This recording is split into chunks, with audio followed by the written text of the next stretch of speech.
Հարգելի հեռուստադիտողներ, մենք վերադարձանք եւ խոսելու ենք շատ կարեւոր եւ արդիական թեմայի շուրջ։ Համացանցային կախվածություն, տարբեր տեսակի սովորություններ եւ եղանակի ազդեցությունը մարդու հոգեբանության վրա։ Այս թեմաներով խոսելու ենք մեր հյուրի հետ, հոգեբան Նվարդ Գրիգորյան։ Լույս առավոտի։ Բարի լույս։ Բարի առավոտ, շնորհակալ եմ հրավերքի համար, մեզ բոլորիս բարի հաճելի օր եմ աղթում։ Շատ գեղեցիկ եւ պայծառ եք իդեպ։ Շնորհակալ եմ։ Առավոտ կանուխ։ Ձեր տաղավարից է։ Ոնց պայմանավորվեցինք, տենց էլ պիտի ասեցինք, չէ՞ սա։ Ահա, հա։ Մեր ամենից նորմալ է, տես մինայեք մեզ, մենք այս պահին դեռ հոգեբանի կարիք չունենք։ Ես ունեմ հոգեբանի կարիք, դե փորձենք։ Լսում ենք ձեզ պատմեք։ Ինչ է եղել։ Արդեն իսկ եկել եմ ու թերապիան սկսված է, դուք շփտացիք ու հանգստացրեցիք։ Կարևորն արեցինք։ Եվ իհարկե եկեք առաջնային խոսենք եղանակից, հա, որովհետև այսօր մեծամասնությունը թե Facebook-ում կտեսնես, որ ստատուսներ են գրում մարդիկ, կամ ընկերներ, ծանոթներ, որ բարևում ես, ասում են, այս ինչ եղանակ է, տրամադրությունս անկում ունեմ, արթնացա շատ լավ տրամադրությամբ, բայց եղանակը տեսա միանգամից անկում ունեմ տրամադրության։ Այսինքն եղանակն այսօր շատ մեծ նորեն կապ ունի։ Այո, դեր է խաղում։ Այո, Կարեն ջան, դա պայմանավորված է սերոտոնինի, հա, հորմոնից, որից որ մարդու լավ լինելն է, ասում ենք, չէ, ավելի երջանկեն են մարդիկ, որտեղ արևն է իրենց երկրում շատ ու արևի ազդեցությունը մարդու հոգեվիճակի վրա ազդում է։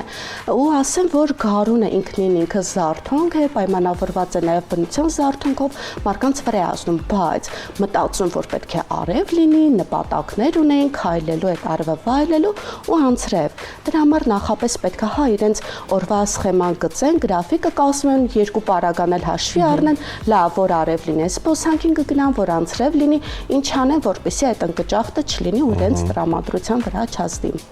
Այդ ներքին տրամադրվածությունն է, բայց իմ կարծիքով։ Եթե արթնանանք, ասենք, բայց ինչ լավ անձրև է, ես սիրում եմ անձրև, ինչ լավ եղանակ է։ Այո, ասեմ, որ մարդիկ էլ կան, որ սիրում են, հատկապես եթե մի բանից չղայնացած են լինում, մի բան իրենց սրտով չի լինում, անձրև է լինում, ասում տեսեք, երկինքն էլ այսպես բարգացավ, բայց այո, եղանակային տեսությունը որքան էլ որ ազդի մեր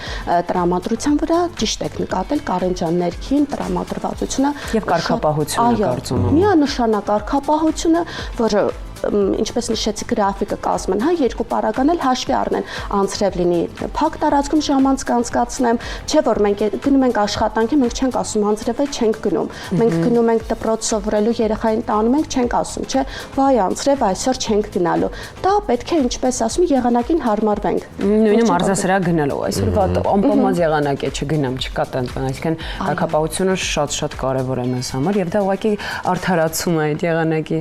Վատի եղանակ տանից չեմ ուզում դուրս գալ։ Խոսենք կարևորագույն հարցի շուրջ, այսօր համացանցը ներխուժել է մեր կյանք, այսպես 21-րդ դարի խնդիրը։ Այո, դարի խնդիրն է եւ այս վերջերս ես մի բան եմ հասկացել, հեռախոսի մեջ մենք շատ ժամանակ ենք անցկացում, այսինքն նյութեր ենք կարդում, ինչ որ չգիտեմ, բայց շատ ֆիլմեր ենք դիտում եւ այլն, ես այն օրը նայեցի 10 ժամից ավել ես եղել եմ հեռախոսի մեջ։ Ուզում եմ հասկանալ այդ սահմանը որն է, որ կախվածության մեջ չընկնենք, կապ չունի, այսինքն դու օգտակար ձևով ես դա օգտագործում, թե ուղղակի ժամանցի համար այսպես reels-եր ես թերթում։ Շատ ճիշտ հարց բարձրացրեցիք Անահիտ ջան, որը որ շատ կարևոր է, եթե դեմ չեք, հենց ձեր օրինակով էլ ասենք լավ, եթե օրինակ 10 ժամ մարդը դիտում է, պետք է նախ հասկանա ինչն է, այնտեղ պարապ ժամանակն է այնտեղ անցկացնում կամ ինչ քանի օր հիվանդ է ուղղակի պարկացի։ Երևի դա էր, բայց հիմնականում երիտասարդները ասա որ շատ ենք բոլորը։ Այո, ու կախվածության մեջ են մտնում, դա ազդում է մտածողության վրա, ազդում է հոգեվիճակի վրա, համեմատության վրա, սոցիալականացման վրա, շատ է ազդում ինքնագնահատականի վրա, քանի որ անց սկսում են համեմատել, նայել ու տարատեսակ ինֆորմացիան հավաքում է այստեղ գլխում։ Օրինակ ձեր պարագայում եթե նշվում է, հա, շատ լավ է որ նկատել եք այդ ժամը, որովհետև համոզված է մեր երիտասարդության գրեթե 70%-ը չեն էլ հասկանում, քանի ժամ է նորական թերթում այդ ռիլսները կամ տարբեր ինֆորմացիա։ Ժամանակի կրճատումը, հա, եթե 10 ժամը գոնե նվազեցնել օրական 2 ժամով, 3 ժամով ու պարտադիր ոչ թե նվազեցնել այսպես պարապ նստել, բա լավ հիմա ինչ անեմ, փոխարինել գիրք կարդալով, որը շատ արդիականա հիմա, որ ուղղակի հիմա այնպես է դարձել, որ արդեն սմարթֆոններով ենք կարդում գրքերը, բայց այս Բայց ուղիղը չի հանգստացում, այո, մենք վերցնում ենք ինֆորմացիա, բայց մեր երևակայությունը, մեր պատկերացումը, ինչ որ կարդում ենք ընթերցասրահում կամ գիրքը, մենք նայում ենք, հա, սևով սպիտակի վրա ու մեր երևակայությունը զարգանում, մեր մտածողությունն է զարգանում, մենք ի վերջո մեր ազատ տրամաբանությունն ենք կարողանում զարգացնել։ Իսկ երբ որ այդ էկրանի ազդակները տալիս են մեր ուղեղի բջիջներին, ինչ որ չափով նյարդային ենք լինում ու սխալ եք հատկապես քնելուց գոնե 2 ժամ առաջ պետք չի դիտել հեռախոս, որպեսզի ուղեղը հանգստանա, էլի, իրեն էլ է խնամք պետք։ Եվ մի շատ կարևորագույն հարցի մասին խոսեցիք, օրինակ նույն այդ սոցիալական հարթակներում, Instagram-յան աշխարհում ամեն բան իդեալականացված է, բայց մեր հեռուստադիտողին էլ պետք է ասենք, որ այդպես չի ամեն բան։ Ոչ մի բան էլ իդեալական չի։ Այդ համեմատությունները եւ այլն, եթե օրինակ նայում ենք նույն բլոգերների, ինֆլուենսերների կյանքը, իրենք նույնիսկ կներեք պետքարան գնալուց ամեն բան շատ գեղեցիկ է եւ այլն եւ այլն։ Իսկ մենք պետք է հասկանանք, որ այդ ամեն ինչ այդքան էլ գեղեցիկ չի, էլի ամեն բան։ Ու ինչ անեն մեր հեռուստադիտողները, որ չտրվեն այդ գայթակղությանը եւ չմեղադրեն իրենց։ Այո, կասեմ բարդ է, բայց ամենօրյա կարգապահ աշխատանքի շնորհիվ կկարողանանք ինչ որ տոկոսով նվազեցնել այդ համեմատությունը։ Նախ եւ առաջ անձը պետք է հասկանա, լավ, ես ում հետ եմ ինձ համեմատում։ Լավ, բոլորի այսքանից, հա, կողմետ նշածողից ներքև եմ, այսքանից վերև եմ, դա սխալ տարբերակ է ու սխալ ալգորիթմ է գործում։ Կարևորը որ այո, անձը ինքն իրեն համեմատի, ես ինչպիսին եմ երեք, այսօր ու վաղը։ Ու բարբերաբար, երբ որ մենք նայում ենք ուրախ զվարթ տեսարաններ, ինչ որ չափով ունեն մեր դրական ազդեցությունը։ Այսպեսի մի խոսք կա, հա, ասում են ու ապացուցված, եթե մարդ նախանձում է մի բանի, ինքը հասկանում է, ճանաչում ենք, նա ճանաչություն ունի, լավ, ուրեմն ես սրա կարիքն ունեի, իսկ մինչև այդ չէր կարողանում ինքն իրեն հասկանալ, թե լավ, այս ինչից եմ նեղվում, այս ինչպես։ Իսկ այդ Instagram-յան էսթետիկ լուսանկարները նայելով եւ ունեն շատ է ֆիլտրվում այդ ամեն ինչ մարդիկ դա պիտի ուղղակի հասկանան, էլի։ Վերցնեն այնտեղից էսթետիկան, այո, եւ հասկանա, որ ինչն է իրենց հենց երջանկության բանալին, որովհետեւ հարաբերականը, հա, երջանկություն ամեն մեկս ունենք մեր հաջողված երջանկության այդ ներդաշնակությունը ու հանգստությունը։ Էսթետիկան վերցնենք ու չհամեմատվենք իրենց հետ։ Նայեք, այսօր մենք շատ անգամ վստահ եմ բոլորս ենք դա նկատել, կլինի դա սրճարան, կլինի այգի, կլինի ռեստորան, այն ինչ որ համալիր, նայում ես նստած են ընտանիքներ, փոքր երեխաներ, տեսնում ես փոքրները հեռախոսների մեջ են։ Բոլորը հեռախոսների մեջ են նստած։ Հետո շատ լսում ես, երբ որ ծնողները ասում են երեխան շատ գերակտիվ է կամ շատ չարացած է, շատ ջղայն է, ջարդում, շրում է, կոտրում է, ագրեսիվ է, չեմ հասկանում ինչ է կատարվում երեխայի այդ պահվածքը շատ անհասկանալի հանգիստ խելոք երեխա էր, բայց ինչ որ փողոցում սկսել է պարկել գետնին, ոտքերով խփել, մենք բան չենք արել, մենք լավ ծնողներ ենք, բայց իրականում ես ունենք մի քիչ էլ ավելի հետ եմ գնում, երբ որ մենք ենք երեխա եղել, այն ժամանակ հեռախոսներ չի եղել։ Ինչպես են զբաղացրել, պահել, դաստիարակել մեզ մեր ծնողները։ Ու այսօր ցավոք սրտի ծնողները տալիս են հեռախոսը երեխաներին, ասում են թող զբաղվի 5 րոպե նստենք մի քիչ խոսանք Սիրուշի շորիկից, էլ այն որ երեք առել է։ Այսինքն ծնողներն էլ դա չեն գիտակցում ու ամբողջությամբ իրենց մեղավորությունը չեն ընդունում։ Կարեն ջան, սրտիս ցավոտ թեմաներից եք խոսում, այո, ծնողներն էլ չեն գիտակցում ու ասեմ առավելը կարծում եմ, որ օգու երբեմն շատ տարբերակներ, որ օգուտ են տալիս, երբ որ խնդիր է լինում նույն ձեր նշած երեխայի մոտ անհասկանալի ձայներ, ագրեսիվ վարքագիծ, վախեր, որոնք շատ այսպես տարածական բնույթ ունեն, երբ որ ծնողի հետ խոսում ենք հեռախոսի հետ կապված, ասում բայց գիտեք, ինքան այդ ուշադրություն զարգացնող խաղեր եմ տալիս, այնքան խելացի բաներ է սովորում, չէ որ մարդու աջ ու ձախ կիսագունդը պետք է աշխատի հայացքի հետ, աջ ձախնելով փոքրիկ էկրանի վրա, աչքը ոնց կարող է աջ ձախ գնալ ուշադրությունը զարգացնել, չէ որ մենք չենք կարողանում կանխել, այո, հեռախոսը շատ լավ բան է, եթե օգտագործում ենք սահմանափակ, օրինակ դասերին կցված կամ օգտակար ինչ-որ նյութ նշելով սահմանափակ ժամկետով, բայց տալ որպես հեռախոսը այլ ընտրանքային միջոց, փոխարինենք շատ հետաքրքիր խաղեր կան։ Այսօր շատ զարգացած է մեր հայկական գրախանութները, հա, շատ զարգացող խաղեր կան, որոնք իսկապես զարգացում մտածողությունը, զարգացում են տրամաբանությունը, ու հարգելի ծնողներ ջան, հեռախոսից օգտագործելով նման ինչ-որ խաղ գոյություն չունի, որ երեխայի ուշադրությունը զարգացնի, դա միֆ է։ Կամ ասենք 7 տարեկանում արդեն երեխային հեռախոս են գնում։ Գործիքով դա այդքան էլ ճիշտ չի ըստ իս։ Անահիտ ցանկացած իր գնելոց, հա, կարող է եւ լավ օրինակ լինել կամ վատ։ Եթե հեռախոսը կամ պատժի ու ամենա այն որ շատ տարածված ձևով երեխան վատ խոսք օգտագործեց, երեխան դասերը չարեց, պատժվեց,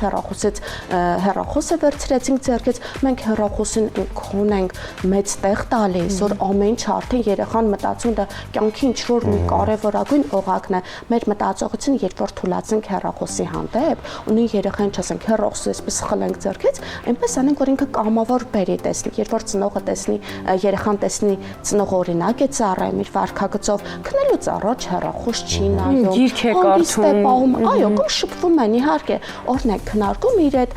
պատկերացումը չի լինի հեռախոս, տեսնում որ ծնողն էլ է նույն հեռախոսին նամակագրությամբ օրվա վերջա աշխատանքի հետ կապված օրվա ավարտին է քննարկում հեռախոսով, այսպես նայելով քնում է։ Ծնողներս կարևոր օրինակ ենք մեր երեխաների համար ու մեծահասակները։ Իսկ ինչպես են ձևավորվում սովորությունները նեյրոհոգեբանական մակարդակում։ Սովորությունները նախ նշեցիք, հա, նեյրոհոգեբանական, նշեմ, որ սովորությունները լինում են երկու տեսակ, ֆիզիկական ու հոգեբանական, ինչ վերաբերում է հոգեբանական սովորությունների հա ձևավորումից, դա էլի լինում է մեկ գործողություն, հաճույք ենք հաստանում ինչ-որ մի գործունեություն անելուց, սուրճ խմել կլինի կամ մեկ այլ օգտագործում կլինի, կրկնում գործողության ու արդեն կախվածություն, բարբերաբար կրկնում ու կախվածություն։ Շատ կարևոր է, որպեսզի անձը կարողանա տարբերել վնասակար սովորությունները ուղիղ ձևով։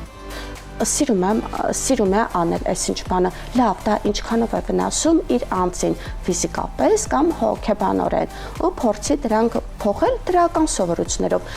ինչպես նշեցիք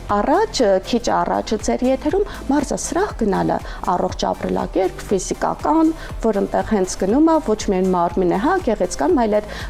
մտածողությունը, որ ինքը գեղեցկացավ, շնչառությունը կարգավորվեց, այլ ավելի պատրաստ է ներկայացնել։ Իսկ 21 օրվա կանոնը արդյոք ունի այդ գիտական հիմքը։ Այո, սովորաբար 14-ից 40 օր է նշված, իսկ 21 օրվա կանոնը վիճակագրության միջինացվածն է, այո, ունի, դա ինչ է իրենց ներկայացում, որ ամեն օր նույն ժամին բարբերաբար կրկնել նույն գործողությունը կամ օրվա ցանկը կազմել, ինչ որ ժամանակահատված թողնել այդ դրական գործունեությանը, դա կլինի մարզաձև, դա կլինի երգել, դա կլինի ինչ որ կարգի բերել իրերը, դրական սովորություններ, ինչը որ դրական հորմոններ է առաջացնում։ Հոգեբանին դիմելը դարձել է արդի վաղուց, շատ նորմալ է, որ մարդիկ կան, որոնք նույնիսկ ամիսը մեկ անգամ, մի քանի ամիսը մեկ անգամ պարտադիր դիմում են հոգեբանի, անկախ նրանից ինչ որ խնդիր ունեն, թե չէ, դա կարգն են համարում արդեն, որ դա շատ նորմալ։ Ժամանակին, որ երբ ասում են պետք է դիմել հոգեբանի, մտածում են, որ քո հետ ինչ-որ բան այն չի, որովհետև գիտելիքի ու տեղեկացվածության խնդիր կար։ Այ հետաքրքիր է, կարող ենք այսպես ամփոփելով, հա, այն եռյակը նշել խնդիրների, որոնց հիմնականում դիմում են ձեզ մեր հասարակություն, օրինակ top խնդիրները, top թեմաները որոնք են։ Բարձ մարդկային, ասեմ Կարեն ջան, խնդիրները շատ տարբեր են, հիմնականում երեխաների ծնողներն են դիմում, մանկական վախերն են շատ, բայց հիմնականում անձը երբ որ հասուն չափած անձը դիմում է հոգեբանին, հիմնական 3 գործոններ ունի՝ լսված լինել, երկրորդը գաղտնիությունը, ոնց որ հոգեբանների էթիկը, մասնագիտական էթիկան է գաղտնի պահելը, եւ երրորդը ինքնաճանաչման համար, այսինքն մարդը գոռում է, բարկանում է, սա եմ ուզում, բայց չգիտի ինչ է ուզում, ու խոսքի ընթացքում հասկանում ես, որ չէ, պատճառը այլտեղ էր թաքնված, ինքնաճանաչողության համար, լսված լինելու համար ու որ իրենց գաղտնիքը պահպանվի։ Ու հոգեբանի դիմելը ամոթ չի։ Այո, այսինքն ամենալավ հոգեբանները ուզում հասկանամ ընկերներն են, ընտանիքի անդամն է, երկրորդ կեսն է, թե ի վերջո ճիշտ է ինչ որ ժամանակը մեկ դիմել հոգեբանին։ Կասեմ ուղիղ, կասեմ շատ լավ, յուրաքանչյուրս կարող ենք մեզ ինքնօգնություն հա ցուցաբերել լինելով մեր հոգեբանը։ ճանաչելով մեր հույսերը, խոսելի դարձնելով մեր զգացմունքները ու հաղորդակցությունը ընդունել որպես 21-րդ դարի կարևոր միջոցներից մեկը։ Զսպելը, լռելը, կարևոր էմոցիոնալ ձևով արտահայտել,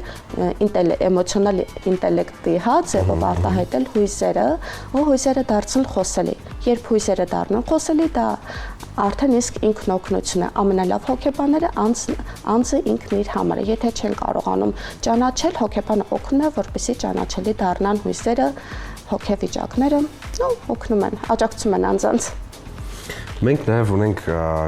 սենց խնդիր, ոչ միայն հոգեբանների հարցում, շատ ու շատ այլ հարցերում մենք սիրում ենք համացանցում մտնել ինչ-որ խմբեր ու գրել այս ինչ-որ հարցի կամ ինչ-որ մասնագետի կարիքն ունենք, խնդրում ենք օգնեք ու գնաց խորհուրդները։ Ամեն մեկը, չգիտեմ, Վարդանուշ տատիկն է իր խորհուրդը տալիս, Պողոսը, Պետրոսը, իմ քույրիկը դիմել են եւ այլն։ Ինչպես ճիշտ, գտնել ճիշտ հոգեբանին, միգուցե հարցս այդքան էլ ճիշտ չէ հնչում, որովհետեւ այսօր եւ հոգեբաններն են շատ, եւ դիետոլոգներն են շատ, եւ չգիտեմ, քոուչներն են շատ, բոլոր ուղղություններով ու դու չգիտես ում ընտրես, ինչպես ընտրես։ Կարեն ջան, շատ ճիշտ է, ես շատ լավ հասկացա ձեր հարցը, խորհուրդ տվողները այո կան, բայց հենց հոգեբանները իրենք, օրինակ, մեկը աշխատում է մի խնդրի հետ, ավելի փորձառու է, մեկը մյուս, եթե դիմում է այցելուն, որ օրինակ ունի հատուկ հոգեբանի կարիք, բնականաբար ես եթե չեմ տիրապետում այդ գիտելիքին, ուղղորդում եմ իմ այլ գոլեգայի հետ։ Այսօր շատ են հոգեբանական խմբերը, ովքեր որ միմյանց աջակցում են ու ազնիվ են լինում։ Իսկ խորհուրդներ տվողը նույն ձեր նշած հարևանները, Վարդուշ տատկը եւ այլն, չեն հասկանում, շատ տարբեր է, գուցե ես լավ հոգեբան լինեմ 100-ի համար, որովհետև աշխատել եմ, արդեն փորձ եմ ձեռք բերել 101-րդի խնդրի լուծման պահանջին ես չեմ համապատասխանում ու որպես ազնվության համար պարտավոր եմ դիմել կամ խորհուրդ տալ այլ մասնագետի կամ ուղղորդել այցելուին, բայց եթե խնդիրը քոնը չի վերցնես ու փակուղի, արդյունքը տեսանելի շոշափել արդյունքին չհասնես երկարաժամկետ թե կարճաժամկետ նպատակներում, անհիմն է ու հոգեբանները շատ իրար օգնում են այդ առումով։ Այսօր կան այդ կառույցները, որ իրար օգնում ու աջակցում են ու խորհուրդ տալը հարաբերական ասված տարբեր են անձի սիմպաթիայի խնդիրն է մասնագետի, ինչքան է լինի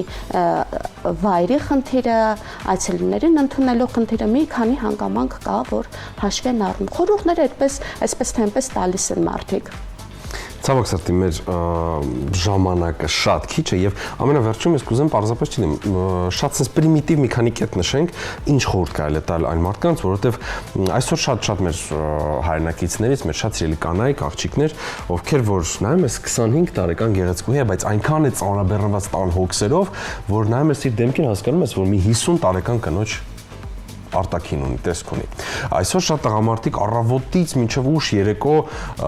գերծանրաբեռնված աշխատանքով, ֆիզիկական, հոգեպես մտածում են ինչ անենք, որ ընտանիքի բոլոր հոգսերը հասցնենք, սա անենք, վարկերը մուծենք, կոմունալները եւ այլն։ Եվ օրավերջ գալիս են գերհոգնած տուն ու ոչինչի ընդհանրապես հավես չեն ունենում ու տրամադրություն։ Հասկանում եմ, որ ամեն մեկս փոքրիկ քայլեր պիտի անենք ընդառաջ միմյանց, որ սուրճ պատրաստել, թեյ պատրաստել սիրելի ամուսնու համար, ասել կյանքս ոչինչ, թեթև տար, փակենք իրար հետ միասին կամ սիրելի, շնորհակալ եմ, որ ամբողջ օրվա ընթացքում դու այս ահռելի աշխատանքը արել ես,